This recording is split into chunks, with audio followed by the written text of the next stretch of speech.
জাতীয় মৎস্য পদক পুরস্কার অর্জন করণে চট্টগ্রাম ও সীতাকুণ্ড উপজেলার জেলে ফকিরচাঁদ দাসরে শুভেচ্ছা জানাই চট্টগ্রাম জেলা মৎস্য কর্মকর্তা শিবাস চন্দ্র দাস। বুধবার বিএলএ সাইটটাই উপজেলার কুমিরা ইউনিয়নের কাজীপাড়া গ্রামের বাড়িতে যায় উনি। এই সময় জেলা মৎস্য কর্মকর্তা রাষ্ট্রীয় পদক ফোনে ফকিরচাঁদ দাসরে ফুল শুভেচ্ছা জানাই।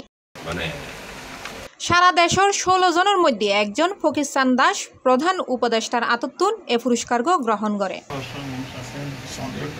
হৈরাহি সীতাকুণ্ডর ইতিহাসতে প্রথম হন ব্যক্তি রাষ্ট্রীয় পদকে ভূষিত হইল। সারা দেশের মধ্যে 16 জন ব্যক্তি ও বিভিন্ন প্রতিষ্ঠানরে জাতীয় মৎস্য পদক 2025 প্রদান করা হয়। তার মধ্যে এই পুরস্কার অর্জন করে সীতাকুণ্ড উপজেলার জেলে ফকিরচাঁদ দাস, উপজেলার কুমিরা ইউনিয়নের কাজীপাড়া গ্রামের মৃত হরবাসী দাসর ফোয়া ফকিরচাঁদ দাস।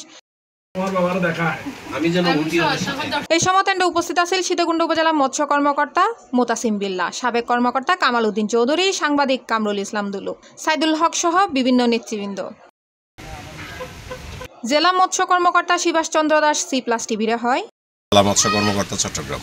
তো আপনারা জানেন যে জাতীয় মৎস্য সপ্তাহ 2025 এর উদ্বোধনী অনুষ্ঠানে আমাদের সীতাকুণ্ড উপজেলা থেকে ফকিরচাঁদ দাস ব্রোঞ্জ পদক বিজয়ী হয়েছেন। তো আমি তাকে আজকে দেখতে এসেছি যে তিনি কি অবস্থায় আসছেন, তাকে ফুলেলো শুভেচ্ছা আমি জানিয়েছি আমার দপ্তরের তরফ থেকে। তো আমি সরেজমিনে সব কিছু দেখলাম। তো এখন আমরা ওনাকে সম্মানিত করতে পেরে আমরা নিজেরাই সম্মানিত হয়েছি। উনি আসলে এই পদকটা পাওয়ার যোগ্য ছিলেন। তো আমরা যদি সবাই সমন্বিতভাবে সকল সেক্টর যদি সমন্বিতভাবে কাজ করি তাহলে ওনার যে আর্থসামাজিক যে অবস্থা বর্তমানে যেটা আছে তার থেকেও আমরা ওনাকে একটা পর্যায়ে উন্নীত করতে পারবো এই আশাবাদ আমি ব্যক্ত করি। ডেক্স নিউজ C+ টিভি চট্টগ্রাম।